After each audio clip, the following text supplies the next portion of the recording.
High, কেমন আছো? আমি ভালো আছি, আপনারা সবাই নিশ্চয়ই ভালো আছেন। দেখুন, এটা আমি এঁকে রেখেছি, জাস্ট এখানে রং করব। এটা সেলাই করলে, এটা এঁকে যদি সেলাই করে ঠিক তেমনই হবে যেমনই আমি ড্রয়িং করব।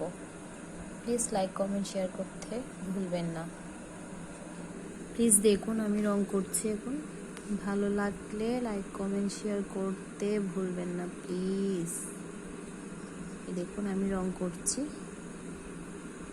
যেহেতু এটা আমি কম্পিউটারে করছি না, হাতে করছি, তাই অনেক কষ্ট হচ্ছে আমার।